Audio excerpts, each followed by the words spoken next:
Police superintendent has been on the job for a month. In one of his first in-depth interviews, David Brown talks about being a cop in the COVID era and how he will measure success in the ongoing battle against violence.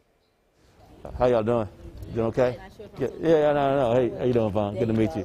The city's new top cop, Yeah, y'all take care. Be safe now. Above everything, be safe. is a rookie when it comes to Chicago. How in the world do you get to know a department of 13,000 people when it's hard to be face-to-face with people? One person at a time is how I'm approaching building relationships. According to the best of my ability. Congratulations. David Brown is no stranger to law enforcement, At the scene where he was killed, having spent decades with the Dallas Police Department, leaving as chief. the suspect stated he wanted to kill white people. His challenge now is to run a department during a pandemic. What is your concern there with you all being the social distancing police? I am concerned with it, but we took an oath to protect lives. In today's environment, that means from the virus. It also means from shootings and murders and robberies. Brown takes over as murders are up 12% this year compared with last. Shooting incidents are up 20%.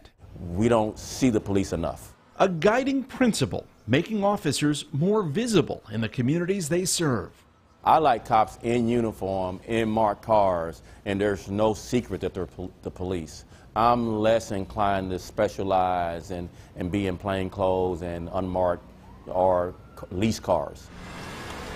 On the hot-button issue of shifting officers from relatively safe communities to ones plagued by crime, Brown says it's not a long-term solution.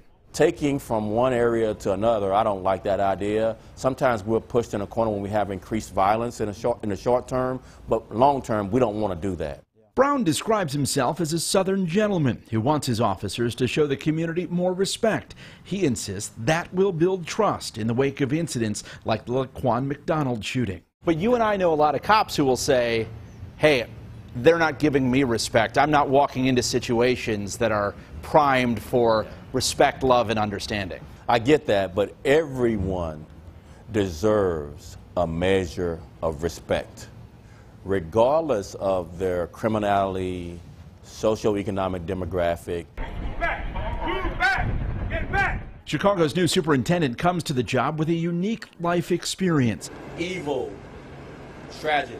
5 of his officers were killed in an ambush in 2016. 6 years earlier, his adult son, who reportedly suffered bipolar disorder, shot and killed an officer and a civilian outside of Dallas. There was a shootout, and David Brown Jr. was killed. I'm a different person than I was before my personal tragedy, along with my professional tragedies, having buried 5 officers in one incident back in 2016. So I have this in my DNA, this deep empathy for people who have gone through tragedy, both in the community and in the policing profession.